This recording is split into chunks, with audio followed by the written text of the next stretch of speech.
Hi, everybody, and welcome to another episode of Circle Up and Get Real, where we talk about things that matter with people who matter. And my hope is that even if I can't see who is downloading and listening to the podcast, that we still feel connected in some way. If you're listening to this on the podcast or watching it on the YouTube channel, it feels like anybody who would stay with this kind of conversation would be my people.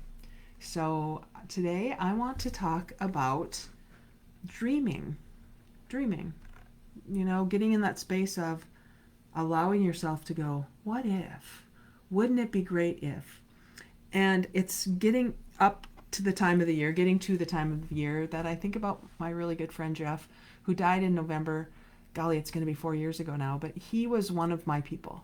And he was the kind of person who saw my talents and gifts even when I didn't see them myself.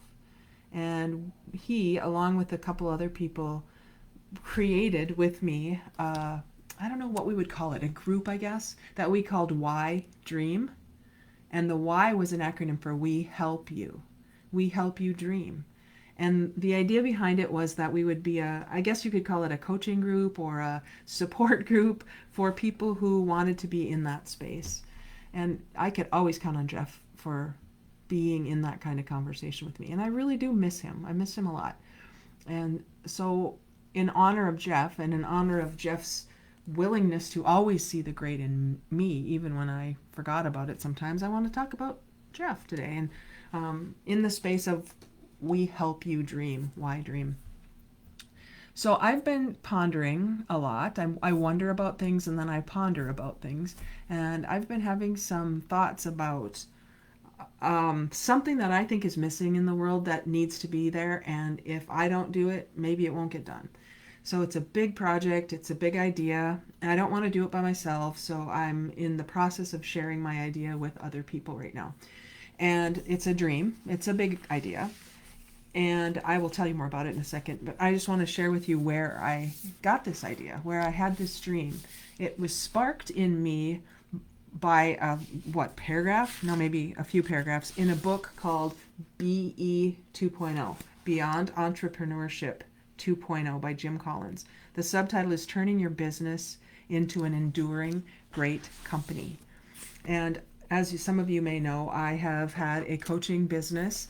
I say that kind of lightly. I've been a coach since 2005, and I'm always reminded of, I think it's a QuickBooks commercial online about somebody who was starting a flower business or something, and they said, when I started my flower business, I thought there would be more flowers and less business.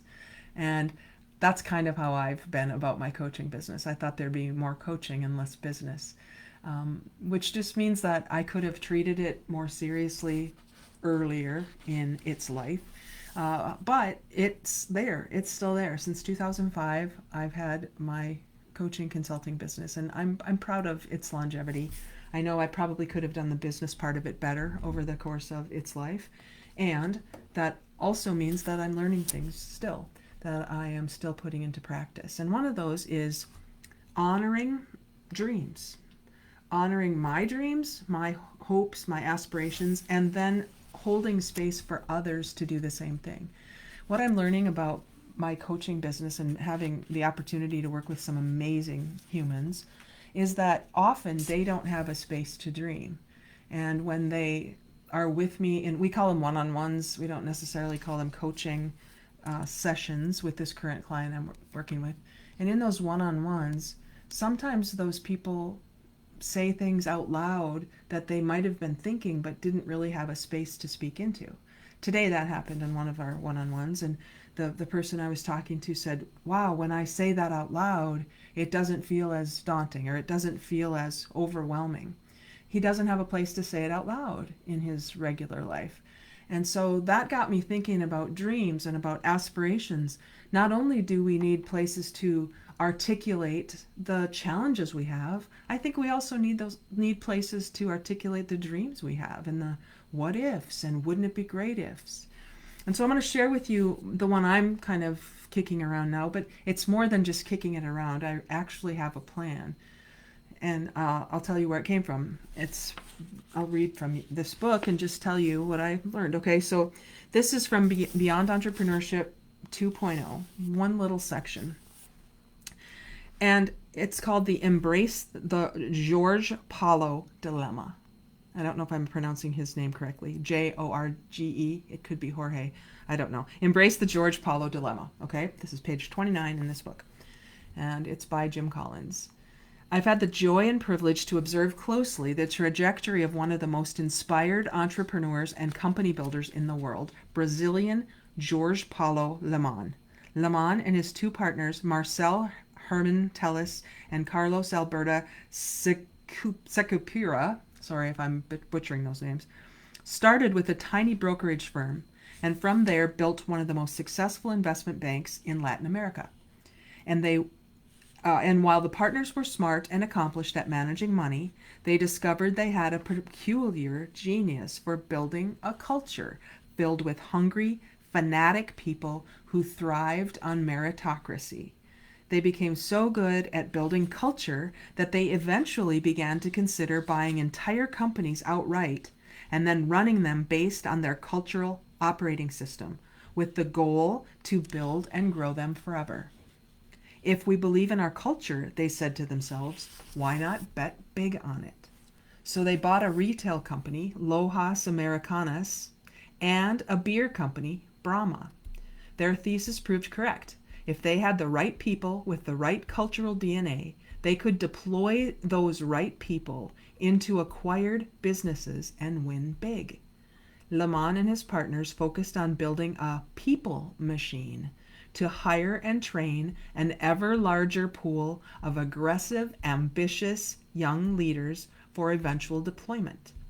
Their ultimate strategy was to find passionate, driven young people, put them in an intense, meritocratic culture, challenge them with audacious goals, and give them a stake in the outcome, what they summarized as dream people culture. That they didn't know what businesses they might eventually deploy into didn't matter. What mattered first and foremost was having enough people with the right cultural DNA to deploy into giant opportunities. And those opportunities just kept coming and getting bigger.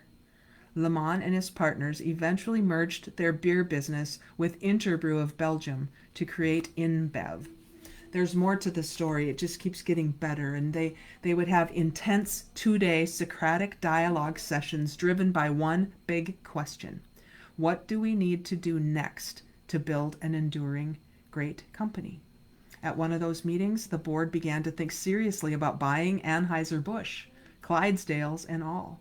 At one point during a break, Lemann said, Jim, I sense you are a bit nervous about the magnitude of this thing. Jim is the consultant they were working with who wrote this book. Yes, I know you thrive on big bets, but this is a huge bet. We need to make sure the board is making a disciplined decision, not one based in hubris. I get that, but you don't understand my basic problem, Lemann said, pausing for effect. I have too many great young leaders, and I've got to give them really big things to do. And I underlined this next sentence. Never underestimate the power of sustaining momentum. That's what I'm dreaming.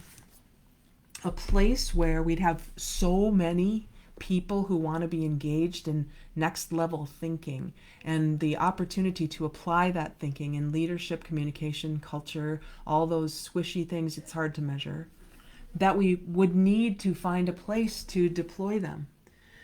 These guys bought other companies, so they did this all internally. I'm not at a place in my career where I have the capital or probably the interest in buying companies to deploy great leaders.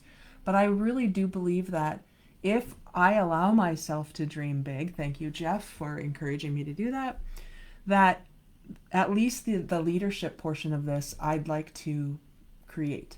So I have this dream for, I can't think of a better way to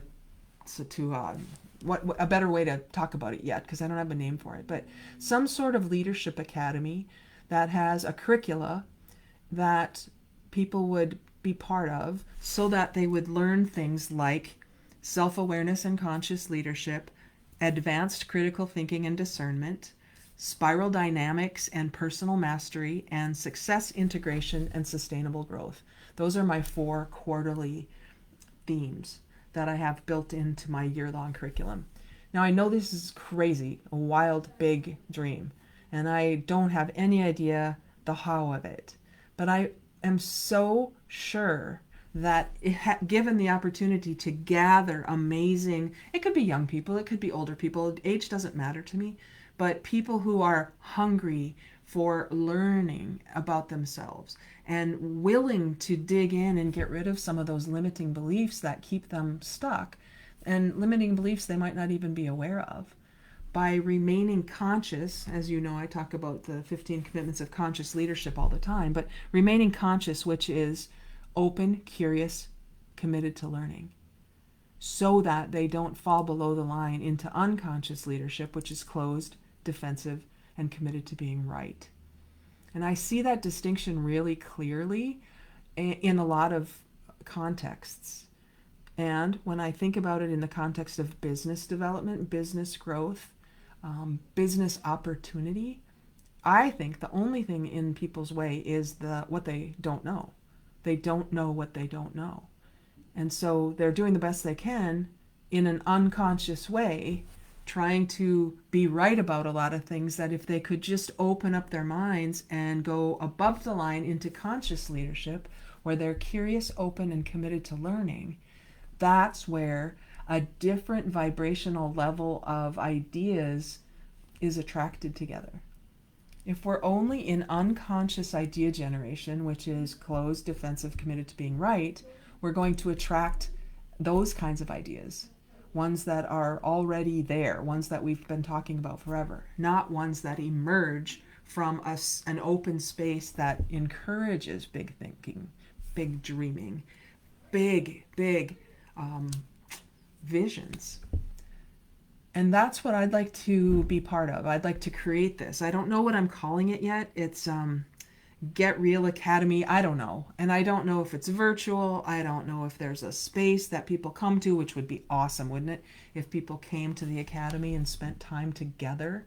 Or maybe they came to the academy every quarter and spent time in person with each other. Because I'm learning after COVID that energy is non-geographic, and there are no geographic restrictions when we're in the space of idea creation and idea allowing.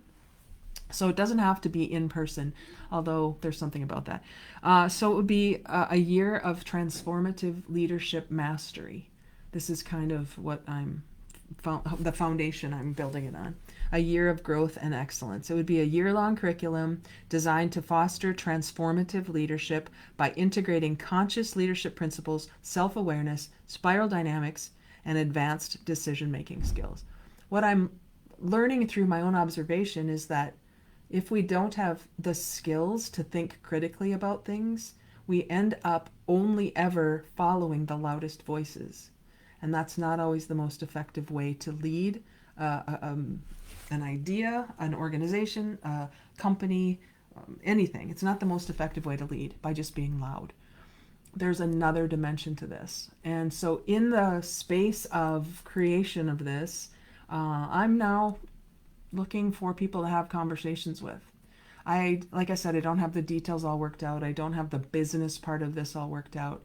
And I also believe that given the space to create, who knows what could be created, what could be allowed, what could emerge in a space of emergence.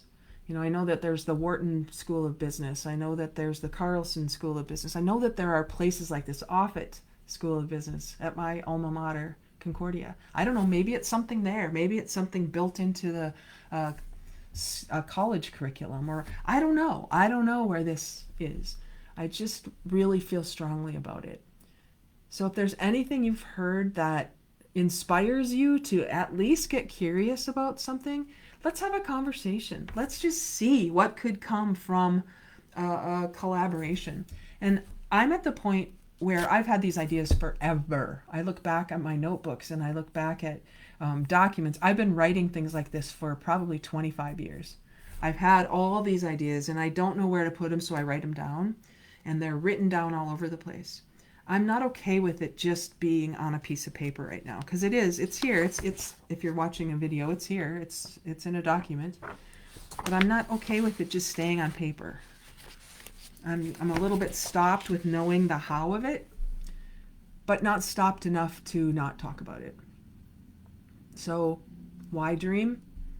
Well, if you have somebody to help you, we help you dream. It makes it feel a little less daunting. If you have a space where people are encouraging each other to dream as big as you possibly can, that's where amazing things can happen. And it's only the confidence that I have been lacking that has prevented me from actually moving forward. And over the last few years, I've been developing that confidence in a new way. And so here I am putting it out there for the world to hear. And if you would like to be in a conversation about this, or talk about this again, or hear more about what I've got in mind, I would love to share it with you. I'm not in a scarcity mindset anymore. I used to be, but I'm not. Why would I do that? We help you. Why? We help you. We together help each other. I just can't. That means I am not physically able to do these things by myself anymore. It's not even that I don't want to, it's that I'm not able to. I need support. I need my own team of people to shore me up when I, lose a little of my steam, and I'll do the same for whatever group of people, whatever organization, whatever someone else, one other person in me. I don't know who it's going to be. I just know I'm not doing it alone, and that I'm committed to having something come of this. So let's talk. You know how to get a hold of me, because dreaming is crucial. And not only just dreaming, because if we're just dreaming, we're not waking up. We're just dreaming, right? We need to wake up and do something. So moving our ideas to action is what I'm up to right now. And if you're interested, reach out. Because here's what we need to do. We just need to find that space in all of us where we can get real, radical, energized, authentic, and learning focused. And we'll just go first. And as we go first, we build bridges where there were no bridges before. We build bridges so that others can cross. And I'm willing to build that bridge even if I don't see the end result. I have to go first. And I hope you'll join me so that I'm not going first by myself. Thanks, everybody. Talk to you again. Bye.